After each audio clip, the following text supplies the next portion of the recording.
dona da casa convidou-me a visitar Heloísa, ainda recolhida ao interior doméstico, dando a entender que não desejava explanar outras minudências sobre o assunto. E depois de verificar as melhoras crescentes da jovem recém-chegada do planeta, voltei às câmaras de retificação, mergulhado em profundas cogitações. Agora não mais me preocupava a situação de Tobias, nem as atitudes de Hilda e Luciana.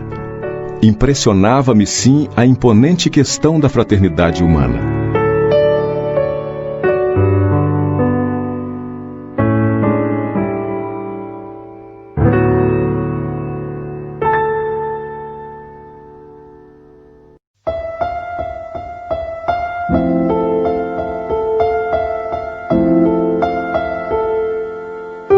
Capítulo 40. Quem semeia, colherá.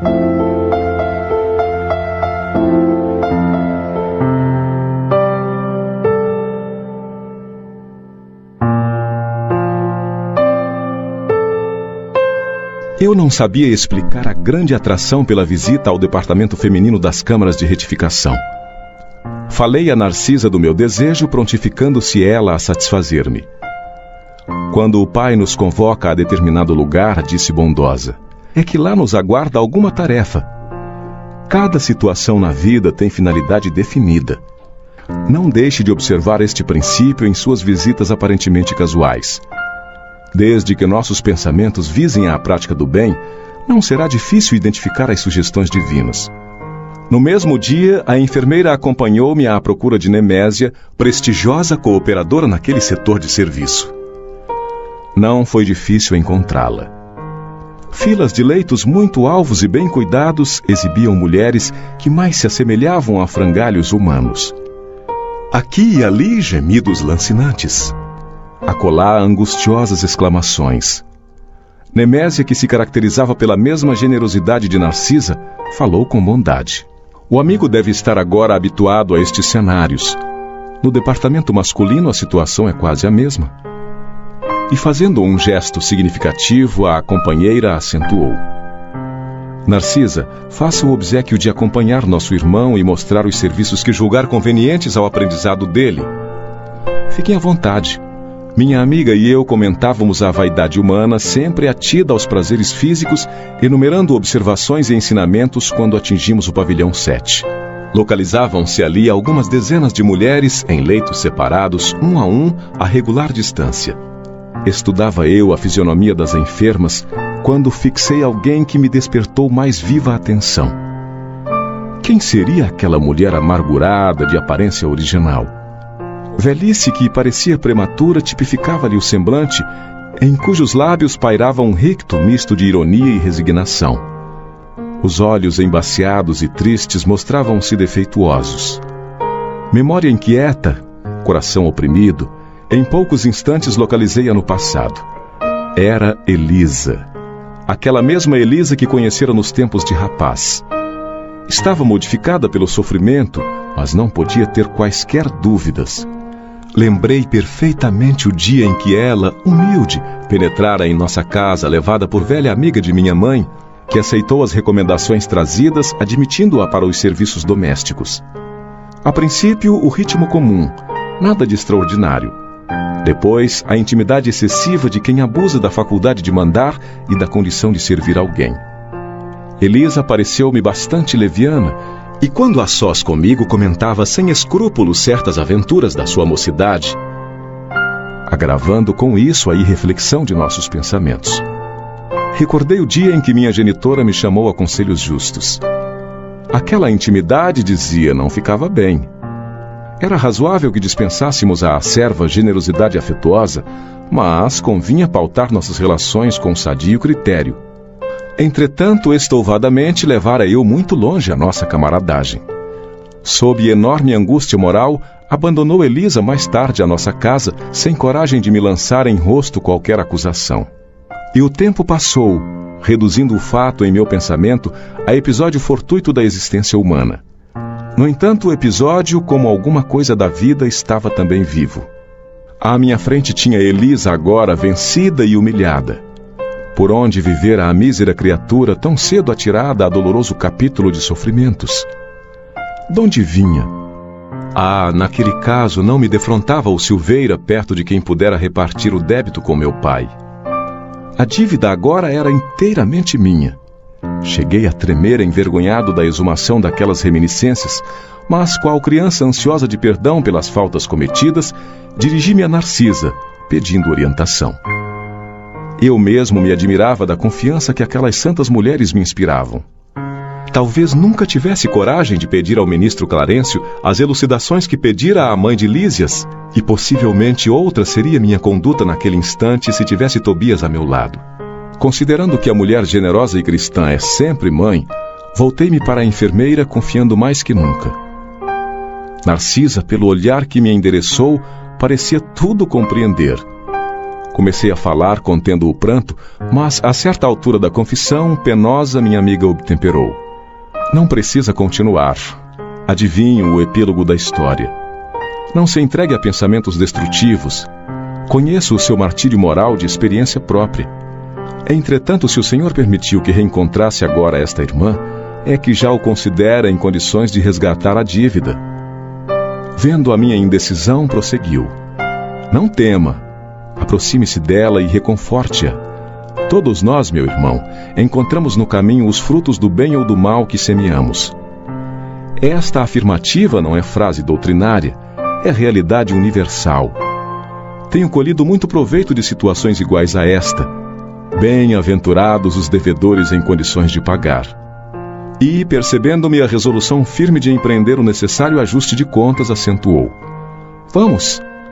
Mas não se dê a conhecer por enquanto. Faça-o depois de beneficiá-la com êxito. Isso não será difícil pelo fato de continuar ela em cegueira quase completa temporariamente. Pelas forças que a envolvem, noto-lhe a triste característica das mães fracassadas e das mulheres de ninguém. Aproximamo-nos. Tomei a iniciativa da palavra confortadora. Elisa identificou-se dando o próprio nome e prestando de boa vontade outras informações. Havia 3 meses que fora recolhida às câmaras de retificação. Interessado em castigar a mim mesmo diante de Narcisa, para que a lição me penetrasse n'alma com caracteres indeléveis, perguntei. E sua história, Elisa? Deve ter sofrido muito. Sentindo a inflexão afetuosa da pergunta, sorriu muito resignada e desabafou. Para que lembrar coisas tão tristes? As experiências dolorosas ensinam sempre, objetei. A infeliz, que apresentava profunda modificação moral, meditou alguns momentos como quem concatenava ideias e falou. Minha experiência foi a de todas as mulheres doidivanas que trocam o pão bendito do trabalho pelo fel venenoso da ilusão. Nos tempos da mocidade distante, como filha de um lar paupérrimo, vali-me do emprego em casa de abastado comerciante, onde a vida me impôs imensa transformação. Esse negociante tinha um filho, tão jovem quanto eu, e depois da intimidade estabelecida entre nós, quando toda a reação de minha parte seria inútil, esqueci criminosamente que Deus reserva o trabalho a todos os que amem a vida sã, por mais faltosos que tenham sido, e entreguei-me a experiências dolorosas que não preciso comentar. Conheci de perto o prazer, o luxo, o conforto material, e em seguida o horror de mim mesma, a sífilis, o hospital, o abandono de todos, as tremendas desilusões que culminaram na cegueira e na morte do corpo. Errei muito tempo em terrível desespero, mas um dia tanto roguei o amparo da Virgem de Nazaré, que mensageiros do bem me recolheram por amor ao seu nome, trazendo-me a esta casa de abençoada consolação. Comovidíssimo até às lágrimas, perguntei. E ele, como se chama o homem que a fez tão infeliz? Ouvi-a então pronunciar meu nome e de meus pais. E você o odeia? Indaguei acabrunhado. Ela sorriu tristemente e respondeu. No período do meu sofrimento anterior, amaldiçoava-lhe a lembrança, nutrindo por ele um ódio mortal. Mas a irmã Nemésia modificou-me. Para odiá-lo, tenho de odiar a mim mesma. No meu caso, a culpa deve ser repartida. Não devo, pois, recriminar ninguém. Aquela humildade sensibilizou-me. Tomei-lhe a destra sobre a qual, sem que o pudesse evitar, rolou uma lágrima de arrependimento e remorso. Ouça, minha amiga, falei com emoção forte. Também eu me chamo André e preciso ajudá-la. Conte comigo doravante. E sua voz, disse Elisa ingenuamente, parece a dele. Pois bem, continuei comovido. Até agora não tenho propriamente uma família em nosso lar, mas você será aqui minha irmã do coração. Conte com o meu devotamento de amigo. No semblante da sofredora, um grande sorriso parecia uma grande luz. Como lhe sou grata, disse ela, enxugando as lágrimas. Há quantos anos ninguém me fala assim, nesse tom familiar, dando-me o consolo da amizade sincera. Que Jesus o abençoe. Nesse instante, quando minhas lágrimas se fizeram mais abundantes, Narcisa tomou minhas mãos maternalmente e repetiu: que Jesus o abençoe.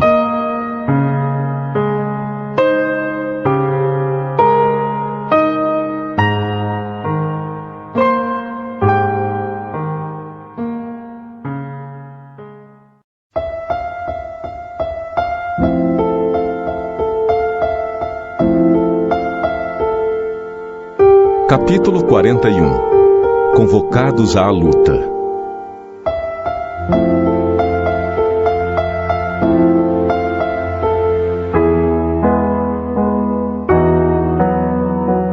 Nos primeiros dias de setembro de 1939, nosso lar sofreu igualmente o choque porque passaram diversas colônias espirituais ligadas à civilização americana. Era a guerra europeia tão destruidora nos círculos da carne, quão perturbadora no plano do espírito. Entidades numerosas comentavam os empreendimentos bélicos em perspectiva, sem disfarçarem o imenso terror de que se possuíam. Sabia-se desde muito que as grandes fraternidades do Oriente suportavam as vibrações antagônicas da nação japonesa, experimentando dificuldades de vulto. Anotavam-se, porém, agora fatos curiosos de alto padrão educativo. Assim como os nobres círculos espirituais da velha Ásia lutavam em silêncio, preparava-se nosso lar para o mesmo gênero de serviço. Além de valiosas recomendações no campo da fraternidade e da simpatia, determinou o governador tivéssemos cuidado na esfera do pensamento, preservando-nos de qualquer inclinação menos digna de ordem sentimental. Reconheci que os espíritos superiores, nessas circunstâncias, passam a considerar as nações agressoras não como inimigas, mas como desordeiras e cuja atividade criminosa é imprescindível reprimir. Infelizes dos povos que se embriaguem com o vinho do mal, disse-me Salústio. Ainda que consigam vitórias temporárias, elas servirão somente para lhes agravar a ruína, acentuando-lhes as derrotas fatais. Quando um país toma a iniciativa da guerra, encabeça a desordem da casa do pai e pagará um preço terrível. Observei então que as zonas superiores da vida se voltam em defesa justa contra os empreendimentos da ignorância e da sombra, congregados para a anarquia e, consequentemente, para a destruição. Esclareceram-me os colegas de trabalho que nos acontecimentos dessa natureza, os países agressores convertem-se naturalmente em núcleos poderosos de centralização das forças do mal. Sem se precatarem dos perigos imensos, esses povos, com exceção dos espíritos nobres e sábios que lhes integram os quadros de serviço, embriagam-se ao contacto dos elementos de perversão que invocam das camadas sombrias. Coletividades operosas convertem-se em autômatos do crime. Legiões infernais precipitam-se sobre grandes oficinas do progresso comum, transformando-as em campos de perversidade e horror. Mas, enquanto os bandos escuros se apoderam da mente dos agressores, os agrupamentos espirituais da vida nobre movimentam-se em auxílio dos agredidos. Se devemos lastimar a criatura em oposição à lei do bem, com mais propriedade devemos lamentar o povo que olvidou a justiça. Logo após os primeiros dias que assinalaram as primeiras bombas na terra polonesa, encontrava-me ao entardecer nas câmaras de retificação junto de Tobias e Narcisa, quando o inesquecível clarim se fez ouvir por mais de um quarto de hora. Profunda emoção nos invadira a todos. É a convocação superior aos serviços de socorro à terra, explicou-me Narcisa bondosamente. Temos o sinal de que a guerra prosseguirá com terríveis tormentos para o espírito humano, exclamou Tobias inquieto.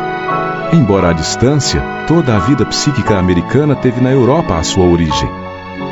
Teremos grande trabalho em preservar o novo mundo. A clarinada fazia-se ouvir com modulações estranhas e imponentes. Notei que profundo silêncio caiu sobre todo o Ministério da Regeneração. Atento à minha atitude de angustiosa expectativa, Tobias informou. Quando soa o clarim de alerta em nome do Senhor, precisamos fazer calar os ruídos de baixo para que o apelo se grave em nossos corações. Quando o misterioso instrumento desferiu a última nota, fomos ao grande parque a fim de observar o céu. Profundamente comovido, vi inúmeros pontos luminosos, parecendo pequenos focos resplandecentes e longínquos a librarem-se no firmamento. Esse clarim, disse Tobias igualmente emocionado, é utilizado por espíritos vigilantes de elevada expressão hierárquica. Regressando ao interior das câmaras, tive a atenção atraída para enormes rumores provenientes das zonas mais altas da colônia, onde se localizavam as vias públicas. Tobias confiou a Narcisa certas atividades de importância junto aos enfermos e convidou-me a sair para observar o movimento popular. Chegados aos pavimentos superiores, de onde nos poderíamos encaminhar à Praça da Governadoria, notamos intenso movimento em todos os setores. Identificando-me o espanto natural, o companheiro explicou. Estes grupos enormes dirigem-se ao Ministério da Comunicação à procura de notícias. O clarim que acaba de soar só vem até nós em circunstâncias muito graves. Todos sabemos que se trata da guerra, mas é possível que a comunicação nos forneça algum detalhe essencial. Observe os transeuntes. Ao nosso lado vinham 2 senhores e 4 senhoras em conversação animada. Imagine, dizia uma, o que será de nós no auxílio? Há muitos meses consecutivos o movimento de súplicas tem sido extraordinário. Experimentamos justa dificuldade para atender a todos os deveres. E nós com a regeneração, objetava o cavalheiro mais idoso. Os serviços prosseguem consideravelmente aumentados. No meu setor, a vigilância contra as vibrações umbralinas reclama esforços incessantes.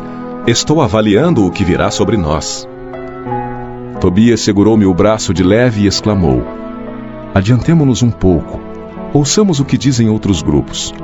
Aproximando-nos de 2 homens, ouvi um deles perguntando: será crível que a calamidade nos atinja a todos? O interpelado, que parecia portador de grande equilíbrio espiritual, replicou sereno: de qualquer modo, não vejo motivo para precipitações. A única novidade é o acréscimo de serviço, que no fundo constituirá uma bênção. Quanto ao mais, tudo é natural, a meu ver. A doença é mestra da saúde, o desastre da ponderação. A China está sob a metralha há muito tempo e não mostrou você ainda qualquer demonstração de assombro. Mas agora, objetou o companheiro desapontado, parece que serei compelido a modificar meu programa de trabalho. O outro sorriu e ponderou: Elvécio, esqueçamos o meu programa para pensar em nossos programas. Atendendo a novo gesto de Tobias, que me reclamava a atenção, observei 3 senhoras que iam na mesma direção à nossa esquerda, verificando que o pitoresco não faltava igualmente ali naquele crepúsculo de inquietação. A questão impressiona-me sobremaneira, dizia a mais moça, porque Everardo não deve regressar do mundo agora. Mas a guerra, disse uma das companheiras, ao que parece não alcançará a península. Portugal está muito longe do teatro dos acontecimentos. Entretanto, indagou a outra componente do trio, por que semelhante preocupação? Se Everardo viesse, que aconteceria? Receio, esclareceu a mais jovem, que ele me procure na qualidade de esposa. Não o poderia suportar. É muito ignorante e de modo algum me submeteria a novas crueldades. Tola que és, comentou a companheira. Ouvidaste que Everardo será barrado pelo umbral ou coisa pior? Tobias, sorrindo, informou: ela teme a libertação de um marido imprudente e perverso. Decorridos longos minutos em que observávamos a multidão espiritual, atingimos o Ministério da Comunicação, detendo-nos ante os enormes edifícios consagrados ao trabalho informativo. Milhares de entidades acotovelavam-se aflitamente. Todos queriam informações e esclarecimentos. Impossível, porém, um acordo geral. Extremamente surpreendido com o vozerio enorme, vi que alguém subira a uma sacada de grande altura reclamando a atenção popular. Era um velho de aspecto imponente anunciando que dentro de 10 minutos far-se-ia ouvir um apelo do governador. É o ministro Esperidião, informou Tobias, atendendo-me à curiosidade. Serenado o barulho, daí a momentos ouviu-se a voz do próprio governador através de numerosos alto-falantes. Irmãos de nosso lar, não vos entregueis a distúrbios do pensamento ou da palavra. A aflição não constrói. A ansiedade não edifica. Saibamos ser dignos do clarim do Senhor, atendendo-lhe à vontade divina no trabalho silencioso em nossos postos. Aquela voz clara e veemente de quem falava com autoridade e amor operou singular efeito na multidão. No curto espaço de 1 hora, toda a colônia regressava à serenidade habitual.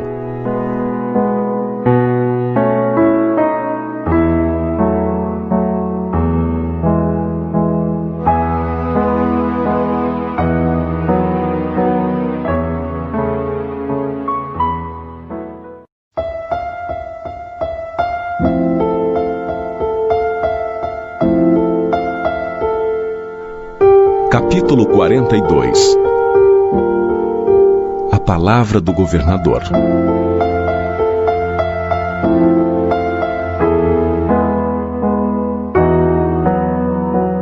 Para o domingo imediato à visita do clarim, prometeu o governador a realização do culto evangélico no Ministério da Regeneração.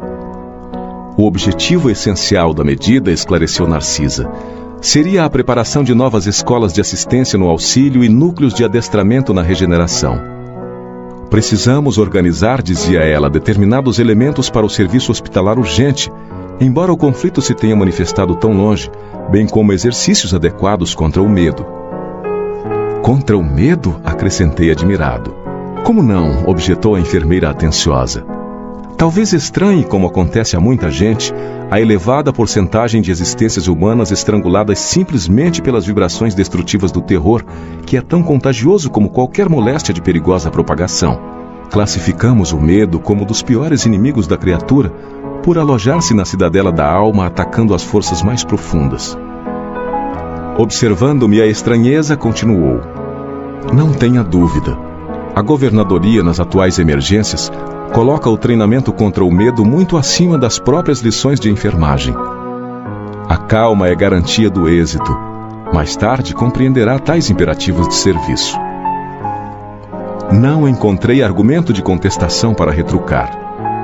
Na véspera do grande acontecimento, tive a honra de integrar o quadro de cooperadores numerosos no trabalho de limpeza e ornamentação natural do grande salão consagrado ao chefe maior da colônia. Experimentava então ansiedade justa. Ia ver pela primeira vez a meu lado o nobre condutor que merecia a veneração geral. Não me sentia sozinho em semelhante expectativa, porque havia inúmeros companheiros nas minhas condições. Tive a impressão de que toda a vida social do nosso ministério convergiu para o grande salão natural desde o raiar de domingo, quando verdadeiras caravanas de todos os departamentos regeneradores chegavam ao local. O grande coro do templo da governadoria, alinhando-se aos meninos cantores das escolas do esclarecimento, iniciou a festividade com o maravilhoso hino intitulado Sempre Contigo, Senhor Jesus, cantado por 2.000 vozes ao mesmo tempo. Outras melodias de beleza singular encheram a amplidão. O murmúrio doce do vento, canalizado em vagas de perfume, parecia responder às harmonias suaves. Havia permissão geral de ingresso ao enorme recinto verde para todos os servidores da regeneração, porque, conforme o programa estabelecido, o culto evangélico era dedicado especialmente a eles, comparecendo os demais ministérios por numerosas delegações. Pela primeira vez tive à frente dos olhos alguns cooperadores dos ministérios da elevação e união divina que me pareceram vestidos em brilhantes claridades. A festividade excedia a tudo que eu pudesse sonhar em beleza e deslumbramento. Instrumentos musicais de sublime poder vibratório embalavam de melodias a paisagem odorante. Às 10 horas, chegou o governador acompanhado pelos 12 ministros da regeneração. Nunca esquecerei o vulto nobre e imponente daquele ancião de cabelos de neve, que parecia estampar na fisionomia ao mesmo tempo a sabedoria do velho e a energia do moço. A ternura do santo e a serenidade do administrador consciencioso e justo. Alto, magro, envergando uma túnica muito alva, olhos penetrantes e maravilhosamente lúcidos, apoiava-se no bordão, embora caminhasse com aprumo juvenil. Satisfazendo-me a curiosidade, Salúcio informou: o governador sempre estimou as atitudes patriarcais, considerando que se deve administrar com amor paterno. Sentando-se ele na tribuna suprema, levantaram-se as vozes infantis, seguidas de harpas cariciosas entoando o hino A Ti, Senhor, nossas vidas. O velhinho enérgico e amorável passeou o olhar pela assembleia compacta constituída de milhares de assistentes. Em seguida, abriu um livro luminoso que o companheiro me informou ser o Evangelho de Nosso Senhor Jesus Cristo. Folheou-o atento e depois leu em voz pausada. E ouvireis falar de guerras e de rumores de guerras. Olhai, não vos assusteis, porque é mister que tudo isso aconteça, mas ainda não é o fim. Palavras do Mestre em Mateus, capítulo 24, versículo 6. Volume de voz consideravelmente aumentado pelas vibrações elétricas, o chefe da cidade orou comovidamente, invocando as bênçãos do Cristo, saudando em seguida os representantes da união divina, da elevação, do esclarecimento, da comunicação e do auxílio, dirigindo-se com especial atenção a todos os colaboradores dos trabalhos de nosso ministério. Impossível descrever a entonação doce e enérgica, amorosa e convincente daquela voz inesquecível, bem como traduzir no papel humano as considerações divinas do comentário evangélico vazado em profundo sentimento de veneração pelas coisas sagradas. Finalizando em meio de respeitoso silêncio, dirigiu-se o governador de maneira particular aos servidores da regeneração, exclamando mais ou menos nestes termos: É para vós, irmãos meus, cujos labores se aproximam das atividades terrestres com mais propriedade, que dirijo o meu apelo pessoal, muito esperando da vossa nobre dedicação. Elevemos ao máximo nosso padrão de coragem e de espírito de serviço. Quando as forças da sombra agravam as dificuldades das esferas inferiores, é imprescindível acender novas luzes que dissipem na terra as trevas densas. Consagrei o culto de hoje a todos os servidores deste ministério, votando-lhes de modo particular a confiança do meu coração. Não me dirijo, pois, neste momento, aos nossos irmãos cujas mentes já funcionam em zonas mais altas da vida, mas a vós outros, que trazeis nas sandálias da recordação os sinais da poeira do mundo para exalçar a tarefa gigantesca. Nosso lar precisa de 30.000 servidores adestrados no serviço defensivo, 30.000 trabalhadores que não meçam necessidade de repouso nem conveniências pessoais, enquanto perdurar nossa batalha com as forças desencadeadas do crime e da ignorância. Haverá serviço para todos nas regiões de limite vibratório entre nós e os planos inferiores, porque não podemos esperar o adversário em nossa morada espiritual. Nas organizações coletivas, é forçoso considerar a medicina preventiva como medida primordial na preservação da paz interna. Somos, em nosso lar, mais de 1 milhão de criaturas devotadas aos desígnios superiores e ao melhoramento moral de nós mesmos. Seria caridade permitir a invasão de vários milhões de espíritos desordeiros? Não podemos, portanto, hesitar no que se refere à defesa do bem.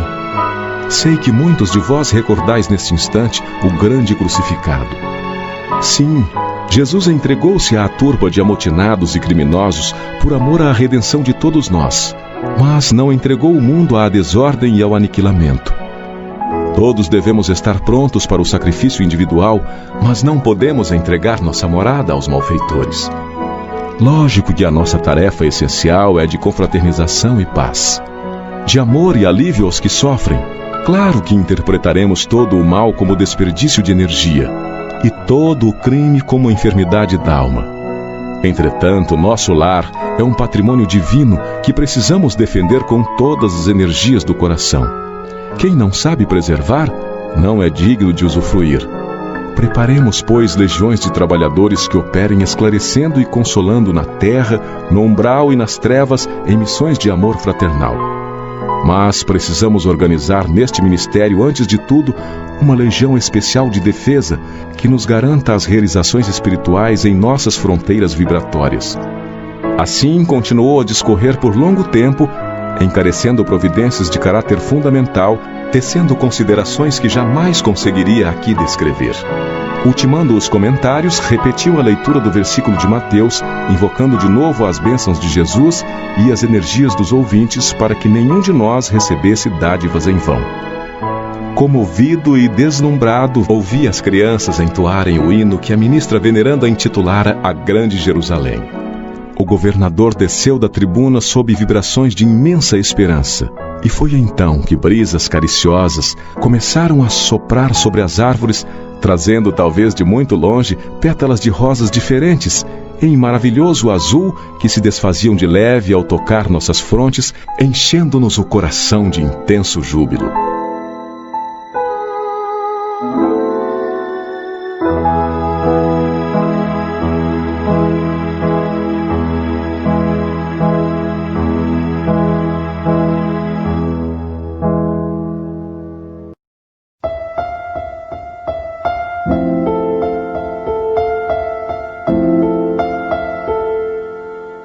Capítulo 43.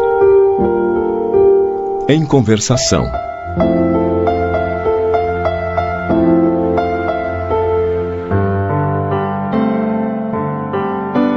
O Ministério da Regeneração continuou cheio de expressões festivas, não obstante se haver retirado o governador ao seu círculo mais íntimo. Comentavam-se os acontecimentos. Centenas de companheiros se ofereciam para os trabalhos árduos da defensiva, assim correspondendo ao apelo do grande chefe espiritual. Procurei Tobias para consultá-lo sobre a possibilidade do meu aproveitamento, mas o generoso irmão sorriu da minha ingenuidade e falou: André, você está começando agora uma tarefa nova. Não se precipite solicitando acréscimo de responsabilidade. Haverá serviço para todos, disse-nos ainda agora o governador. Não se esqueça de que as nossas câmaras de retificação constituem núcleos de esforço ativo dia e noite. Não se aflija. Recorde que 30.000 servidores vão ser convocados para a vigilância permanente. Destarte e na retaguarda serão muito grandes os claros a preencher. Identificando-me o desapontamento, o bondoso companheiro, bem-humorado, acentuou depois de ligeira pausa. Contente-se com a matrícula na escola contra o medo. Creia que isso lhe fará enorme bem. Nesse ínterim, recebi grande abraço de Lísias, que integrara na festa a deputação do Ministério do Auxílio. Com a licença de Tobias, retirei-me em companhia de Lísias para gozar de palestra mais íntima. Conhece você, indagou ele, o ministro Benevenuto, aqui na Regeneração, o mesmo que chegou anteontem da Polônia? Não tenho esse prazer. Vamos ao seu encontro, replicou Lísias, envolvendo-me nas vibrações do seu imenso carinho fraterno. Há muito que tenho a honra de incluí-lo no círculo das minhas relações pessoais. Daí a momentos estávamos no grande recinto verde, consagrado aos trabalhos desse ministro da Regeneração que eu apenas conhecia de vista. Numerosos grupos de visitantes permutavam ideias sob a copa das grandes árvores. Lísias conduziu-me ao núcleo maior, onde Benevenuto trocava impressões com diversos amigos, apresentando-me com generosas palavras. O ministro acolheu-me cortês, admitindo-me na sua roda com extrema bondade. A conversação continuou nos rumos naturais, e notei que se discutia a situação da esfera terrestre. Muito doloroso o quadro que vimos, comentava Benevenuto em tom grave. Habituados ao serviço da paz na América, nenhum de nós imaginava o que fosse o trabalho de socorro espiritual nos campos da Polônia. Tudo obscuro, tudo difícil. Não se podem ali esperar claridades de fé nos agressores, tampouco na maioria das vítimas que se entregam totalmente a pavorosas impressões. Os encarnados não nos ajudam, apenas consomem nossas forças. Desde o começo do meu ministério, nunca vi tamanhos sofrimentos coletivos. E a comissão demorou-se muito por lá? Perguntou um dos companheiros com interesse. Todo o tempo disponível, ajuntou o ministro. O chefe da expedição, nosso colega do auxílio, julgou conveniente permanecermos exclusivamente atidos à tarefa para enriquecermos observações e melhor aproveitar a experiência. Com efeito, as condições não poderiam ser melhores. Acredito que nossa posição está muito distante da extraordinária capacidade de resistência dos abnegados servidores espirituais que ali se encontram de serviço. Todas as tarefas de assistência imediata funcionam perfeitamente, a despeito do ar asfixiante saturado de vibrações destruidoras. O campo de batalha, invisível aos nossos irmãos terrestres, é verdadeiro inferno de indescritíveis proporções. Nunca como na guerra evidencia o espírito humano a condição de alma decaída, apresentando características essencialmente diabólicas. Vi homens inteligentes e instruídos localizarem com minuciosa atenção determinados setores de atividade pacífica para o que chamam impactos diretos. Bombas de alto poder explosivo destroem edifícios pacientemente edificados. Aos fluidos venenosos da metralha casam-se as emanações pestilentas do ódio e tornam quase impossível qualquer auxílio. O que mais nos contristou, porém, foi a triste condição dos militares agressores quando algum deles abandonava as vestes carnais, compelido pelas circunstâncias. Dominados na maioria por forças tenebrosas, fugiam dos espíritos missionários, chamando-lhes a todos fantasmas da cruz. E não eram escolhidos para esclarecimento justo? Inquiriu alguém, interrompendo o narrador. Benevenuto esboçou um gesto significativo e respondeu: será sempre possível atender aos loucos pacíficos no lar, mas que remédio se reservará aos loucos furiosos senão o hospício? Não havia outro recurso para tais criaturas, senão deixá-las nos precipícios das trevas, onde serão naturalmente compelidas a reajustar-se, dando ensejo a pensamentos dignos. É razoável, portanto, que as missões de auxílio recolham apenas os predispostos a receber o socorro elevado. Os espetáculos entrevistos foram, portanto, demasiadamente dolorosos por muitas razões. Valendo-se de ligeiro intervalo, outro companheiro opinou: é quase incrível que a Europa, com tantos patrimônios culturais, se tenha abalançado a semelhante calamidade. Falta de preparação religiosa, meus amigos, definiu o ministro com expressiva inflexão de voz. Não basta ao homem a inteligência apurada, é-lhe necessário iluminar raciocínios para a vida eterna. As igrejas são sempre santas em seus fundamentos, e o sacerdócio será sempre divino quando cuide essencialmente da verdade de Deus. Mas o sacerdócio político jamais atenderá à sede espiritual da civilização. Sem o sopro divino, as personalidades religiosas poderão inspirar respeito e admiração, não porém a fé e a confiança. Mas o espiritismo? Perguntou abruptamente um dos circunstantes. Não surgiram as primeiras florações doutrinárias na América e na Europa há mais de 50 anos? Não continua esse movimento novo a serviço das verdades eternas? Benevenuto sorriu, esboçou um gesto extremamente significativo e acrescentou: o espiritismo é a nossa grande esperança e, por todos os títulos, é o consolador da humanidade encarnada. Mas a nossa marcha é ainda muito lenta. Trata-se de uma dádiva sublime para a qual a maioria dos homens ainda não possui olhos de ver. Esmagadora porcentagem dos aprendizes novos aproxima-se dessa fonte divina a copiar antigos vícios religiosos. Querem receber proveitos, mas não se dispõem a dar coisa alguma de si mesmos. Invocam a verdade, mas não caminham ao encontro dela. Enquanto muitos estudiosos reduzem os médiuns a cobaias humanas, numerosos crentes procedem à maneira de certos enfermos que, embora curados, creem mais na doença que na saúde e nunca utilizam os próprios pés. Enfim, procuram-se por lá os espíritos materializados para o fenomenismo passageiro, ao passo que nós outros vivemos à procura de homens espiritualizados para o trabalho sério. O trocadilho arrancou expressões de bom humor geral, acrescentando o ministro gravemente: nossos serviços são astronômicos. Não esqueçamos, porém, que todo homem é semente da divindade. Ataquemos a execução de nossos deveres com esperança e otimismo e estejamos sempre convictos de que, se bem fizermos a nossa parte, podemos permanecer em paz, porque o Senhor fará o resto.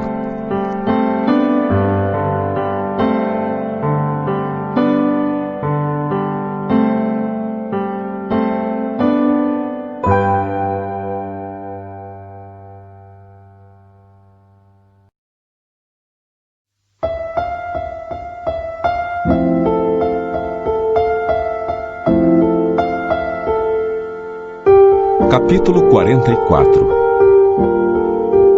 As trevas.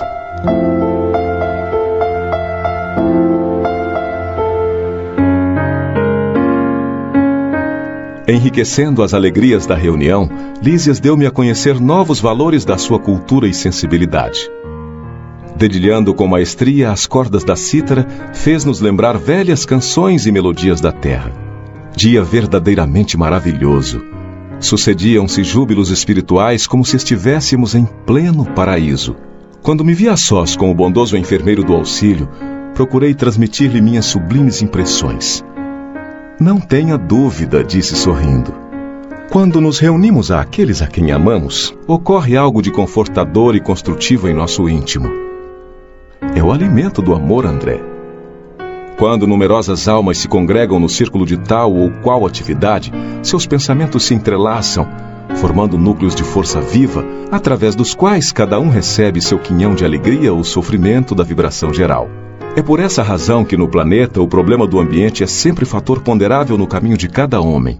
Cada criatura viverá daquilo que cultiva. Quem se oferece diariamente à tristeza, nela se movimentará.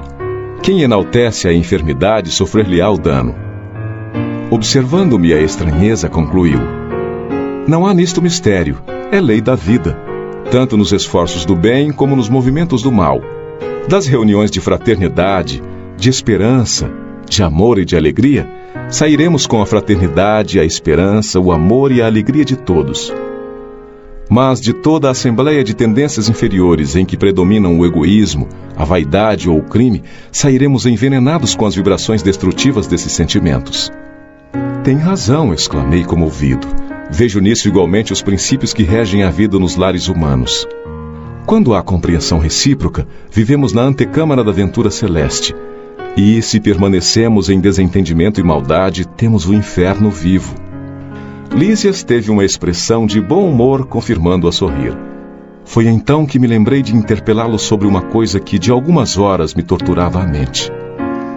Referira-se o governador, quando nos dirigiu a palavra, aos círculos da terra, do umbral e das trevas, mas, francamente, não tinha eu até então qualquer notícia deste último plano. Não seria região trevosa o próprio umbral, onde vivera por minha vez em sombras densas durante anos consecutivos? Não via nas câmaras numerosos desequilibrados e doentes de toda a espécie procedentes das zonas umbralinas? Recordando que Lísias me dera esclarecimentos tão valiosos da minha própria situação no início da minha experiência em nosso lar, confiei-lhe minhas dúvidas íntimas, expondo-lhe a perplexidade em que me encontrava. Ele esboçou uma fisionomia bastante significativa e falou: chamamos trevas às regiões mais inferiores que conhecemos.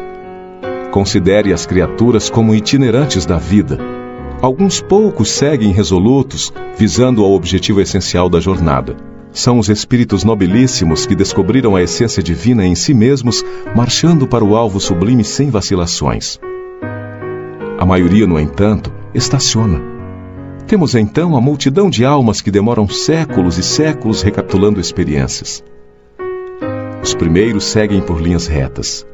Os segundos caminham descrevendo grandes curvas. Nessa movimentação, repetindo marchas e refazendo velhos esforços, ficam à mercê de inúmeras vicissitudes. Assim é que muitos costumam perder-se em plena floresta da vida, perturbados no labirinto que tracejam para os próprios pés. Classificam-se aí os milhões de seres que perambulam no umbral. Outros, preferindo caminhar às escuras, pela preocupação egoística que os absorve, costumam cair em precipícios estacionando no fundo do abismo por tempo indeterminado. Compreendeu? As elucidações não poderiam ser mais claras. Sensibilizado, porém, com a extensão e complexidade do assunto, ponderei. Entretanto, o que me diz dessas quedas? Verificam-se apenas na Terra? Somente os encarnados são suscetíveis de precipitação no despenhadeiro? Lísias pensou um minuto e respondeu: sua observação é oportuna. Em qualquer lugar o espírito pode precipitar-se nas furnas do mal, salientando-se, porém, que nas esferas superiores as defesas são mais fortes, imprimindo-se, consequentemente, mais intensidade de culpa na falta cometida. Entretanto, objetei, a queda sempre me pareceu impossível nas regiões estranhas ao corpo terreno. O ambiente divino, o conhecimento da verdade, o auxílio superior figuravam-se-me antídotos infalíveis ao veneno da vaidade e da tentação. O companheiro sorriu e esclareceu.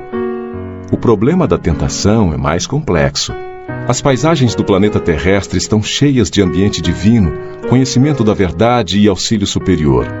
Não são poucos os que compartem ali de batalhas destruidoras entre as árvores acolhedoras e os campos primaveris. Muitos cometem homicídios ao luar, insensíveis à profunda sugestão das estrelas. Outros exploram os mais fracos, ouvindo elevadas revelações da verdade superior. Não faltam na terra paisagens e expressões essencialmente divinas.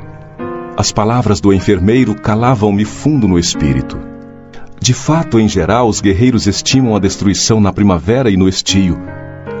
Quando a natureza estende no solo e no firmamento maravilhas de cor, perfume e luz, os latrocínios e homicídios são praticados de preferência à noite, quando a lua e as estrelas enchem o planeta de poesia divina.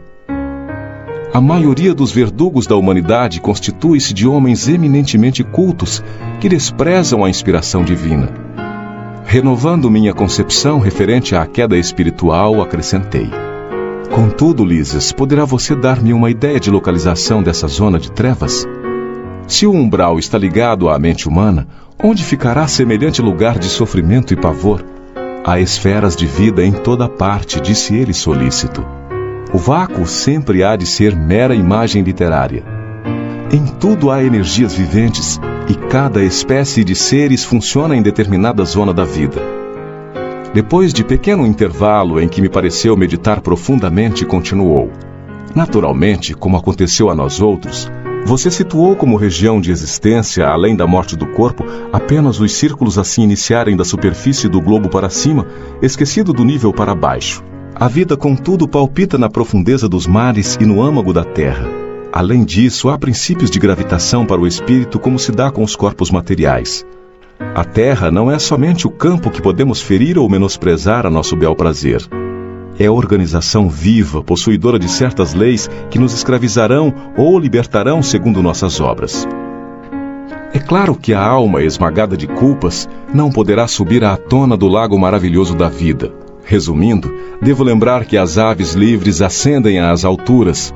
As que se embaraçam no cipoal sentem-se tolhidas no voo. E as que se prendem a peso considerável são meras escravas do desconhecido. Percebe? Lísias, porém, não precisaria fazer-me esta pergunta. Avaliei de pronto o quadro imenso de lutas purificadoras a desenhar-se ante meus olhos espirituais nas zonas mais baixas da existência. Como alguém que precisa ponderar bastante para exprimir-se, o companheiro pensou e concluiu: qual acontece a nós outros que trazemos em nosso íntimo o superior e o inferior, também o planeta traz em si expressões altas e baixas com que corrige o culpado e dá passagem ao triunfador para a vida eterna. Você sabe, como médico humano, que há elementos no cérebro do homem que lhe presidem o senso diretivo. Hoje, porém, reconhece que esses elementos não são propriamente físicos, e sim espirituais na essência. Quem estime viver exclusivamente nas sombras, embotará o sentido divino da direção. Não será demais, portanto, que se precipite nas trevas, porque o abismo atrai o abismo, e cada um de nós chegará ao local para onde esteja dirigindo os próprios passos.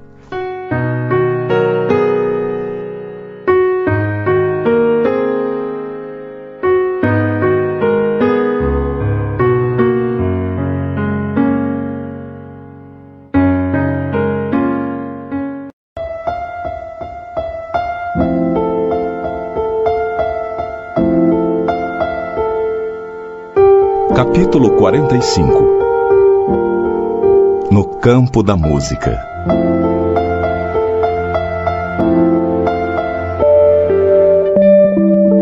À tardinha, Lísias convidou-me para acompanhá-lo ao campo da música. É preciso distrair-se um pouco, André, disse ele gentil. Vendo-me relutante, acentuou: falarei a Tobias. A própria Narcisa consagrou o dia de hoje ao descanso. Vamos. Eu, porém, observava em mim mesmo singular fenômeno. Não obstante a escassez dos meus dias de serviço, já dedicava grande amor àquelas câmaras. As visitas diárias do ministro Genésio, a companhia de Narcisa, a inspiração de Tobias, a camaradagem dos companheiros, tudo isso me falava particularmente ao espírito. Narcisa, Salústio e eu aproveitávamos todos os instantes de folga para melhorar o interior aqui e ali, suavizando a situação dos enfermos que estimávamos de todo o coração como se fossem nossos filhos. Considerando a nova posição em que me encontrava, acerquei-me de Tobias, a quem o enfermeiro do auxílio dirigiu a palavra com respeitosa intimidade. Recebendo a solicitação, meu iniciador no trabalho anuiu satisfeito. Ótimo programa. André precisa conhecer o campo da música. E, abraçando-me, não hesite, aproveite, volte à noite quando quiser. Todos os nossos serviços estão convenientemente atendidos. Acompanhei Lísias reconhecidamente.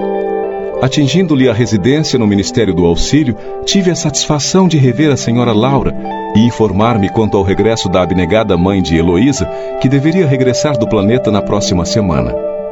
A casa estava repleta de contentamento.